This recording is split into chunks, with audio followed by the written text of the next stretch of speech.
And we're live. Hello, I'm Catherine and I have Paola here with me and I'm so excited she's going to be talking with us today.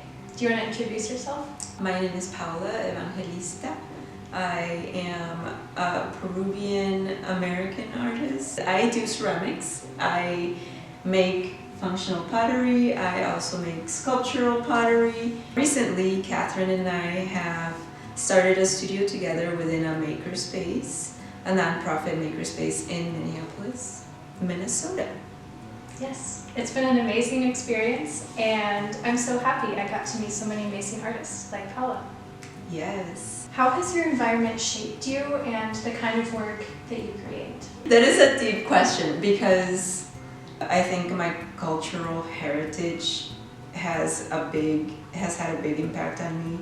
I grew up with parents that are very proud to be Peruvian, very proud of the culture, very proud of just every aspect of being Peruvian. The food, the imagery, the textiles, the pottery, the artisanry. My dad worked as an artisan when I was growing up. I've been exposed to that aspect so much that in my own work I always want to show my cultural heritage, but also the other aspect of what I like to show in my work is try to have some content, and it's usually some political motivation on my part because my parents were always interested in politics. They were activists when they were college students, and I kind of grew up in that sense of like you gotta do something for the community. Could you provide some examples? Yeah, so I'll show you this one. I started carving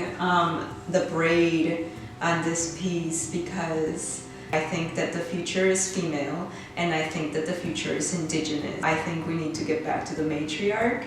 And I think partially like these past few years have felt very much like we are heading that way. People are starting to see that the patriarchy has not brought us great things, right? And I do think that there needs to be a balance between both, but right now it's just so off balance. So I think the braid, it's a symbol that is recognized everywhere in the world, especially if you're a woman. If you're a woman, you know how to braid hair. I don't think I've met any woman that doesn't know how to braid hair. And some men do too, and like native, indigenous people usually know how to braid, and that's everywhere in the world. So to me, it was a uniting concept. We all have such different experiences, but there are things that as women we will share. As indigenous people, we will share certain things, and those overlap. And the overlap is just so beautiful, but also bringing a little of that like background. It's like, hey, like this is not just a symbol, a pretty symbol, it's also powerful because one, it unites us. Two, like my ideas of the feminism and the indigenous are all in that. In my opinion, some of the strongest symbols are simple. Mm-hmm. And they're things that you might not think have a lot of meaning to them, Yeah. but there's actually a lot behind them. Like, what is being female? What does a braid symbolize? Why did you decide to become an artist? And what dreams inspired that decision? I don't know if it was such a big debate when I was younger. In my household, like there was nothing else but like college after high school. Like there's no reason why we wouldn't be going to college. So I feel like that was kind of a pressure that like I always knew it was gonna happen. Like, okay, but what do I want to do? And I changed over the years. I wanted to be a veterinarian, or wanted to be, when I was a junior in high school, I was like, I'm going to go to Boston University, I'm going to study biochemistry, I'm going to have a BMW by the time I'm 25 years old, and then like the next year I was like, nope, I want to do art. What caused that shift? I don't know. I think it was instinctive. I think that art was always more natural to me. The lifestyle that I wanted seemed more in that direction, that was pulling me. So life kind of just happens, and sometimes you plan it out and it doesn't go that way, and sometimes you don't plan it out and it's kind of scary in a way, but like you get to a place that you didn't know you needed to be in. And who knows if we decide this before we are born, right? If there's something before we're born or after we die, but maybe we come to this world to experience some specific things that the overall universe, connected universe, needs to experience in order to grow, and it's growing through us. Why does art matter, both societally and as it pertains to mental health? It helps us discover not just ourselves, but possibility. These negative things that we have as humans is going to be there, and that's okay. And how can we say that through art? Like, I think transforming that ugliness into something beautiful is the power of the artist. And I love that idea of transformation. We're vessels for transformation. Like, how cool is that? And so why not focus on those kind of things to try to make the world a more beautiful place and give hope. Yeah. How has art helped you personally throughout your life? A while back, I came upon this idea of coming back to basics.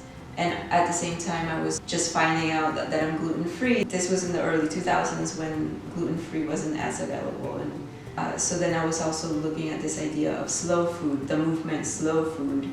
And I was like, I like that idea of slow food. And then I realized that ceramics kind of mirrored that for me. Like, it's a slow process. Everything in life that attracts me seems to move in a slower pace. And I've always been in a hurry all my life. Even I was born at 8 months, so like I was always impatient to get to the next thing, to get to the next thing. And then I'm realizing now that, or at that point, that I needed to slow down. And slow food and then ceramics was the first two things that made me want to do that. And I think that has been very good for my mental health. Not that I was aware of it in those years. Why does mental health matter? Mental health matters because our stability depends on it. Stability as humans. And if we don't have stability, look at the White House. I mean, yes, don't delete that part. I won't. Yeah, I think it makes us be more wholesome as people, and that's also part of like the integration of art and community and things that are so basic for humans.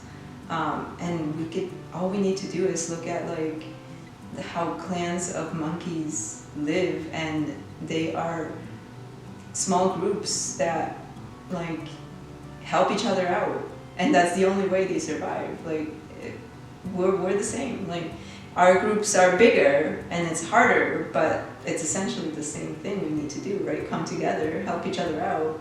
Nobody can do it alone. Like that's the individualism. Like that's the biggest lie in the history of man. Like we didn't come to this world to be alone or do things alone. Even when we're shy, like there's got to be a little bit of like community and all that. I think especially in the United States, individualism is very prevalent. Yes. And it's not healthy for our physical health or our mental health. Mm-hmm. And like you were saying, it's all about community. And how can you have that community when society is centered around being alone? Exactly. Do you believe there is a correlation between art and healing, and why? Absolutely. I think that the correlation between art and healing is getting to know yourself. No matter what you do, like you mess up, that's okay. You just keep going. You just try again. You just try again. You all we could do is try to be better at anything, at being a human being, at making art better, at reading better, I don't know, at cooking better. Whatever, you pick your poison, right? When we do that, eventually we kind of like, we can be better for others too. Any final thoughts? Thank you for doing this. This Thank has you been for- fun. Thank you for being here. And going deep, like from the get-go. That's what I do.